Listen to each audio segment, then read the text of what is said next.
as we proceed, we are going to the DRC Congo, abbreviated as the DRC, Democratic Republic of Congo. This is a country known to be harboring the rich history.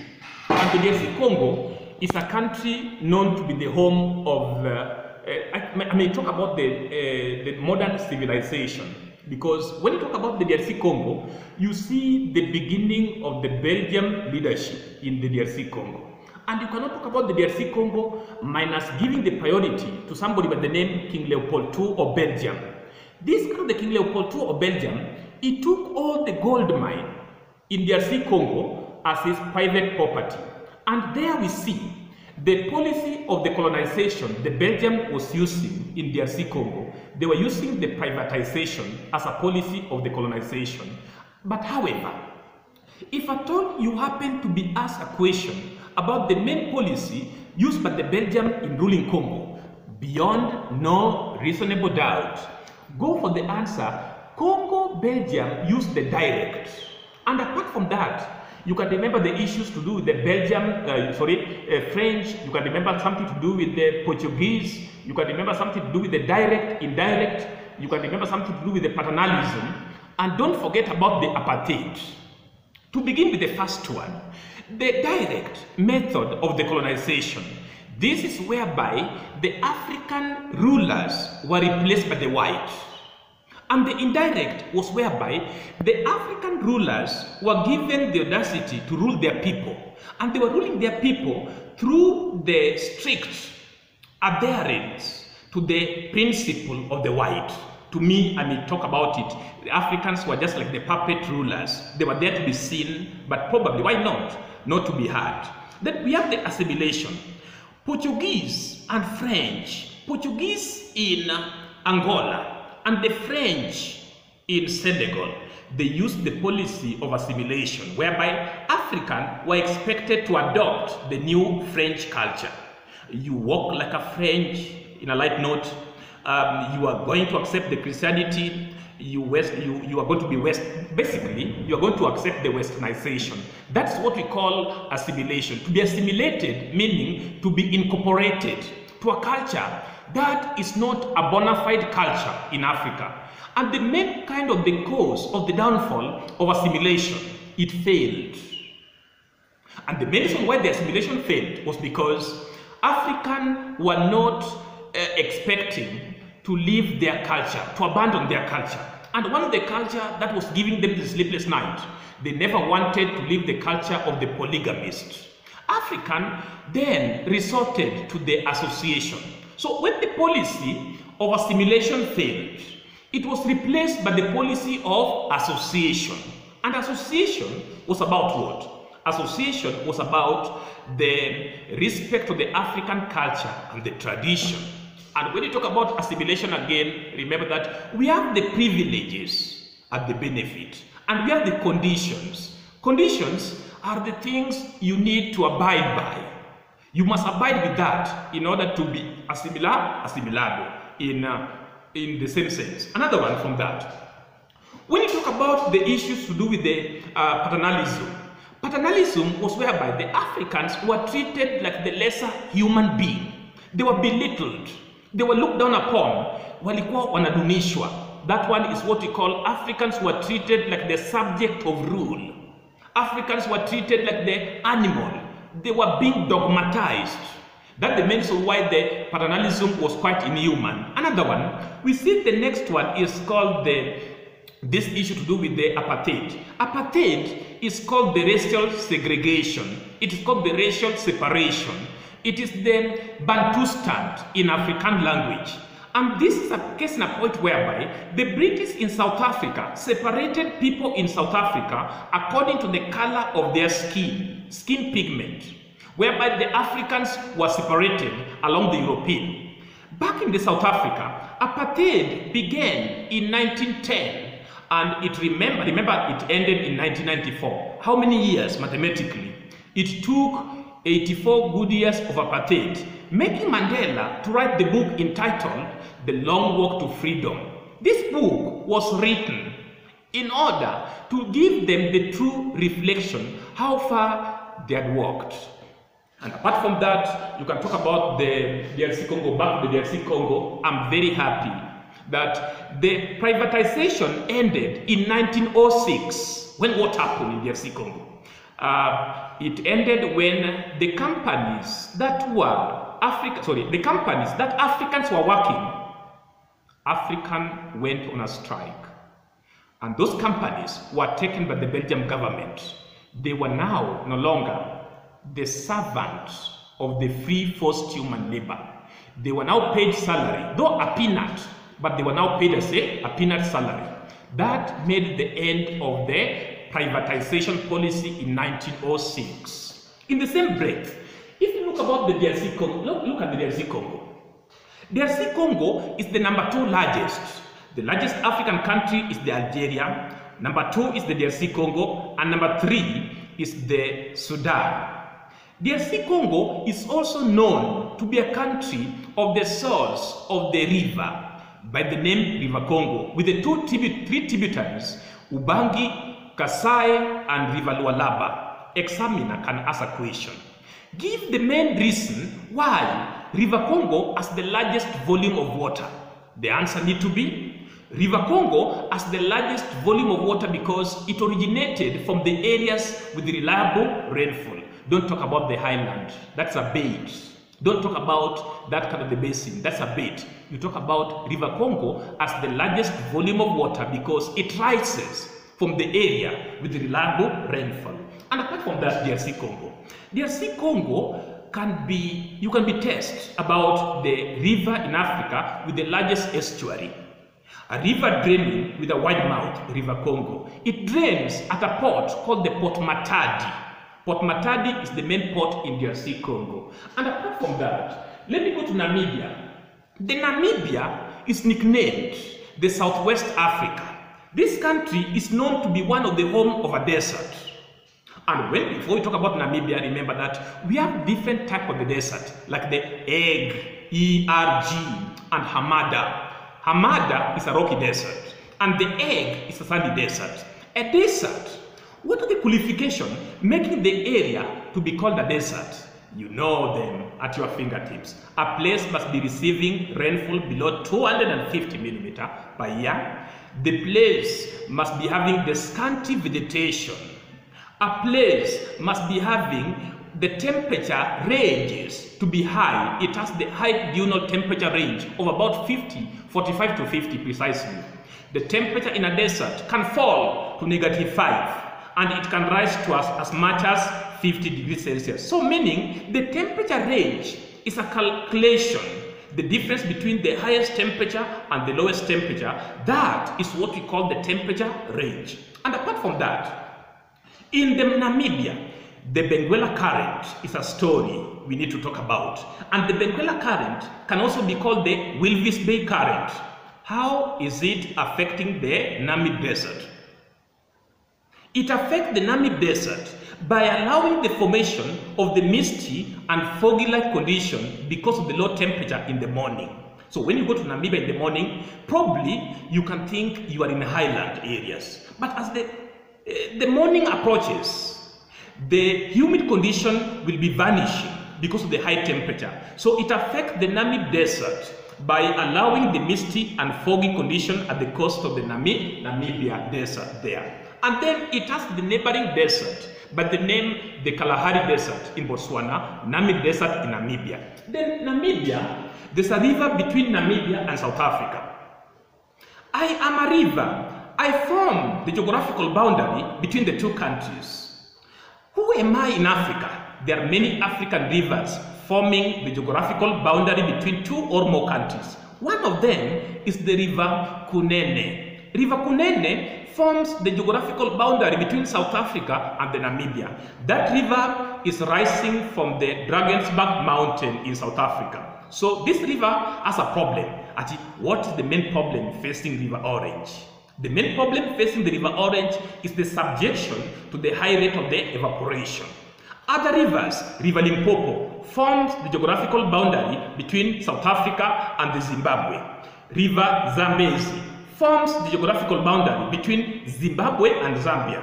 River Ruvuma forms the geographical boundary between Tanzania and Mozambique. We have the river Sio, forms the geographical boundary between Tanzania, between Kenya and Uganda. River Kagera forms the geographical boundary between Uganda and Tanzania. River Congo forms the geographical boundary between Congo DRC and Congo. What can I talk about the rivers forming the geographical boundary? Maybe, probably, my guess is good as mine. You can add more there. Then apart from that, you can go to what we call from Namibia. What can you talk about Namibia? Capital city of the Namibia is based at a place called the Windhoek.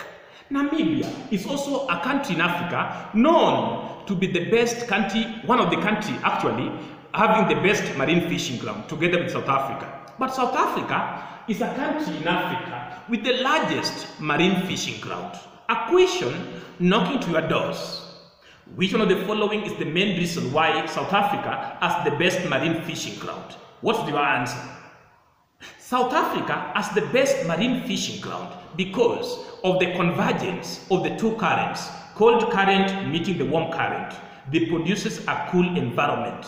This environment is the best environment for growing of the planktons, the natural food for the fish. So the main reason why South Africa has the best marine fishing ground, go for the answer, the convergence of the cold current, they meet the warm current, then they produces the best fishing ground. South Africa is a country we all know. And this country in South Africa is one of the countries mostly examinable. One, party that took the South Africa to independence. Africa National Congress, ANC. It was formed by the Oliver Tambo, Walter Sisulu, and somebody by the name Albert Lithuli. These three people formed the party ANC. Don't make a mistake and say that ANC was formed by Mandela. That's not true. Mandela did not form the ANC.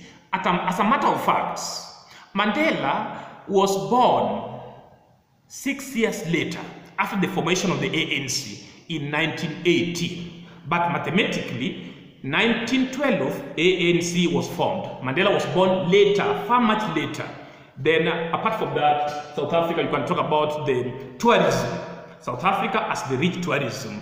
You can remember the main kind of the tourism attraction in South Africa, like the Robben Island, the Table Mountains, the Kruger National Park, a place like Kruger, is it really Kruger National Park? Places like the museums in Cape Town, places like the sandy beaches along the coast of South Africa. So South Africa, the main tourist attraction in South Africa, just like Kenya and Africa, the main tourist attraction in Africa remain to be the wildlife, plants and animals in their natural habitat. And when you go to Egypt, the main tourist attraction in Egypt, the pyramid at Giza. The main tourist attraction in Morocco, the warm sandy beaches. The main tourist attraction in Africa are the wildlife. So you need to know what we call the exceptions. We have some kind of the element of the exceptions. When you talk about South Africa again, apart from that, you can see the climate. The climate in South Africa, at the part of the Cape region, we know the Mediterranean climate in South Africa. This area is known to be the home for growing the citrus fruits, the grapes, and even the winter barley.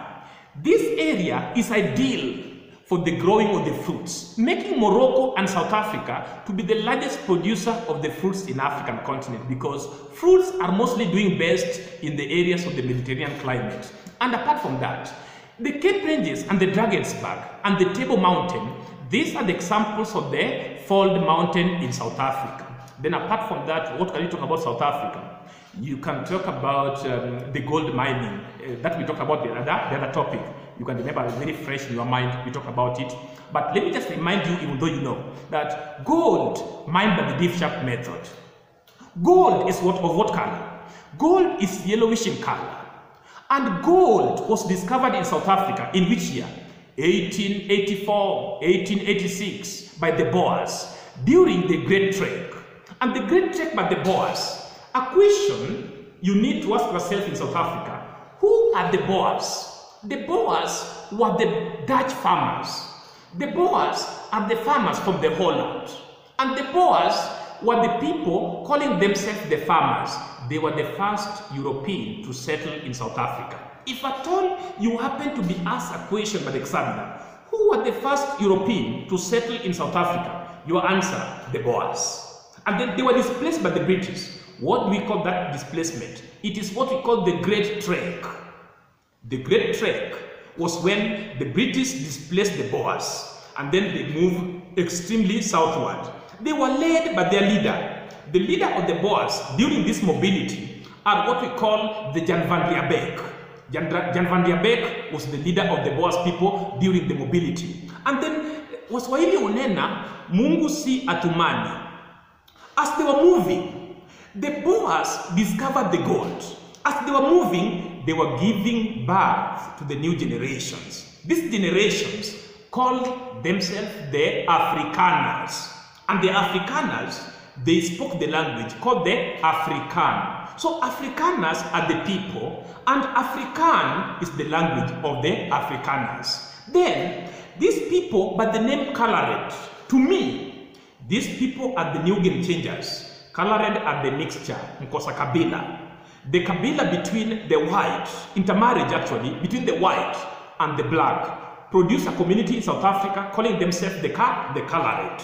Colored is a mathematical calculation between the white plus the black is equal to the colored. That is what led to the formation of the colored in South Africa. It's a community in South Africa, though elite community in South Africa. Then apart from that, gold is of what color? Gold is yellow in color. It is weighed in what unit? Is it a kilogram? Is it a gram? Is it ton? It is a carat. Gold is weighed in a unit called the carat. Then gold is mined by what method of mining? 3 methods of mining. One is called the placer method. 2 is called the panning method. Panning method is done in places where we have alluvial gold. Then we have the last but not least, the deep shaft method or the underground method. If at all the math is anything to go by, 80% of the mining process of the gold in South Africa is done by the deep shaft method, a question knocking to your door. Which one of the following is the main problem facing the deep shaft method of mining? The main problem facing the deep shaft method is the occurrence of the accident. People collapse and people are buried alive. So the occurrence of the accident is the main problem facing the deep shaft method mining gold in South Africa. And the place where the gold is mined is called the Rand region. R-A-N-D, Rand region. And the 2 provinces making the Rand region are the Free Orange State and the Transvaal province. These are the 2 provinces making the Rand region in South Africa. And the area is mathematically 320 kilometers squared. That is the area where we have the enclosure of the Rand region in South Africa. So you can see, even the city of Johannesburg, gold was discovered by the Boers in the year 1884 at Witwatersrand in Johannesburg in Transvaal province in the Rand region. That's where the gold was mined. Then apart from that, what can you talk about gold in South Africa? Gold, uses of the gold. A long story in our next lesson. Keep on watching, we are going to have it in our next lesson. Then, Ghana. The Ghana is also called the Gold Coast. And the Ghana has the history. The Ghana, we cannot talk about Ghana without talking about the following. Kwame Nkrumah, without talking about the Dr. J.B. Dankwa, without talking about the Akosombo, Volta River scheme, without talking about the cocoa growing in Ghana. We cannot talk about Ghana without talking about the change of the new name, CPP as a party. Ghana got independence, the first African country south of the Sahara to get independence. The first African country south of the Sahara to get independence is Ghana. In which year? 1957. Ghana got independence with a party called the CPP, Convention People's Party. This party was formed by the Dr. Kwame Nkrumah after they walked out of the UGCC. UGCC was the party formed by somebody called the Dr. J.B. Dankwa. Then the members, they were feeling that UGCC was not party of the majority. They walked out with the other radicals and then they formed the party called the CPP. This kind of the history repeats itself in Kenya. If you look at the formation of the KANU, look at the formation of the KADU and KANU, the same thing happened in Ghana in the same year 1949, 2 years down the line after the formation of the UGCC. Apart from that, Ghana is a country known to be the land of growing cocoa in Ghana.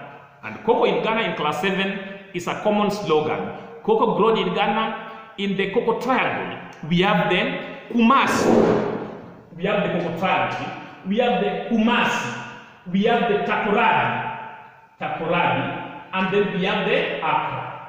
This is the Cocoa Triangle. And within the Cocoa Triangle, we have the place like the Mapo. We have a place called the Mapo. We have a place called the Akamankesi. We have the place called the Koforodua. We have the place called the Goaso. And we have a place called the Sunyani. These places are the places we call themselves the Cocoa Triangle areas in Ghana. Then cocoa, remember, Ghana is not the largest producer of the cocoa in Africa. Ivory Coast is the largest. It overtook the Ghana 2 decades ago, 20 years ago, precisely. Today, if at all you happen to be challenged by the examiner, which one of the following African country is the largest producer of the cocoa, go for the answer. It is the Ivory Coast or the Côte d'Ivoire, with the capital city based at a place called the Yamoussoukro. Then, apart from that, Ghana is a country in West Africa. This country has the story of the Kwame Nkrumah. Kwame Nkrumah was a great Pan-Africanist. Kwame Nkrumah was a great Pan-Africanist. This person was the first Ghanaian president. He was the first Ghana president. He took the Ghana to the new change that they were anticipating. The first president of the Ghana. They named it from the Gold Coast to the Ghana after they got independence. Then apart from that, what can you talk about the Ghana? You can go through your books, notes, and add more about the Ghana. You can go to what we call the Senegal. Senegal is the true, before you go to the Senegal, Ghana got independence by the peaceful ways, the constitutional ways, the boycott and strike, the conference attendance, formation of the political parties. All these ways, we call them these are the constitutional means or the constitutional ways. Then, we cannot talk about the country that got independence by the peaceful ways and we leave the country that got independence by the armed struggling. Look at this kind of case in a point. Zimbabwe, armed struggling. Mozambique and Zambia, Mozambique, armed struggling. Angola, armed struggling. You talk about Kenya, armed struggling. Algeria, armed struggling. So this country got independence by the armed struggling. How can you be asked a question from that? What made the country to get independence through the armed struggling? Or which one of the following was the main reason why the party like the Frelimo in Mozambique, the party like the Zanla and Zipra were formed? They were formed to prepare the country in the guerrilla armed struggling. So those countries got independence through what we call the armed struggling. Back to where we are. This kind of a country here and this country will be tackled in our next lesson. Have a good day.